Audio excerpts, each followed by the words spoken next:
Muy buenos días, mis hermanas y mis hermanos, como siempre compartiendo con ustedes el maravilloso mensaje de la buena noticia de Jesucristo.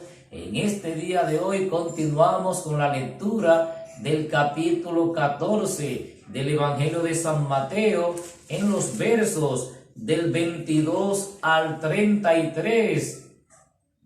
Cuando todos se hubiesen saciado, entonces Jesús motivó a los discípulos a adelantársele e ir en barca hacia la otra orilla, mientras él despedía a las gentes, y después de despedirlos, subió al monte a orar él solo. Al atardecer, ya la barca estaba muy distante de tierra y era zarandeada por las olas, pues el viento le era contrario. Y a la cuarta vigilia de la noche, Jesús fue hacia ellos caminando sobre las aguas. Los discípulos, al verlo caminar sobre el mar, se llenaron de miedo, pues creían ver un fantasma. Al instante Jesús les dijo: no teman, soy yo. Y Pedro le dijo: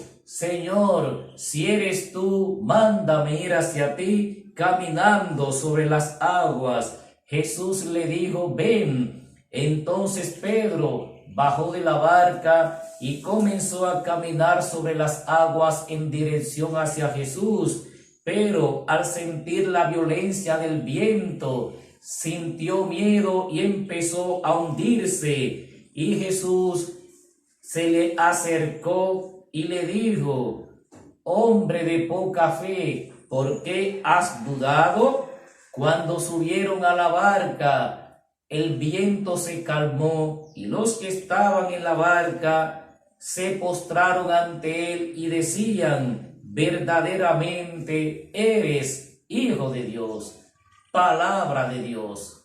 Mis hermanas y mis hermanos, aquí estamos mirando, como decíamos ayer, que los discípulos querían que Jesús se callara y que no siguiera predicándole a la gente a pesar de los milagros que ya éste había hecho. Jesús, a pesar de esto, no le hizo caso y se produjo la multiplicación de los panes.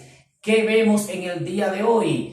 Que Jesús, mi gente, entonces manda a los discípulos a solas para que se vayan en la barca. ¿Y qué aconteció? Que cuando los discípulos estaban solos, el viento le era contrario, la barca se quería prácticamente hundir. ¿Qué aprendemos con esto? ¿Y qué enseñanza le quiso dar Jesús a sus discípulos? Que mientras ellos tengan a Jesús consigo, no tienen nada que temer, y por eso les mandó solo para que experimentaran su ausencia, y que en ausencia de Jesús, señores, nuestra vida se nos puede derrumbar, nos podemos hundir, porque todo se nos va a poner contrario. Así que, mi gente, la idea es que no perdamos nunca la oportunidad de estar conectados con Jesús, porque cuando nos desconectamos de Jesús, por la razón que sea, señores, todo se nos pondrá contrario y nos irá mal. Esto fue lo que Jesús les quiso enseñar a sus discípulos. Por tanto, tú no puedes dejar a Jesús porque supuestamente tienes que trabajar, porque tienes que hacer tal cosa, porque te tienes que ocupar de tu familia, porque te tienes que ocupar de nada. Jesús es lo primero en tu vida, sin Él te vas a hundir, como le pasó a Pedro. Así que, mi gente, la idea es que nosotros, entonces, cuando veamos que las situaciones se nos ponen contrarias, ¿qué tenemos que hacer? Clamar a Jesús como hizo Pedro y decirle: Señor, sálvame que me hundo. No considerar que tú te la sabes toda. Pedro era un navegante, un pescador, y aún así se hundía, porque sin Jesús, señores, sin la fe en Jesús, nuestra vida es nada. Nos vamos a hundir en un vaso de agua. Por tanto, Jesús le mostró a los discípulos que si Él estaba con ellos, no necesitaban nada más. Cuando subió a la barca, el viento se calmó y fue ahí entonces donde ellos descubrieron que realmente Él era el Hijo de Dios.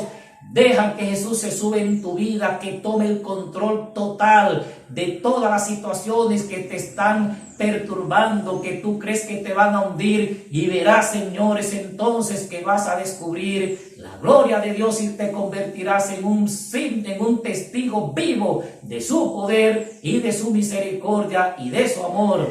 Que pases muy buen día y que Dios te bendiga.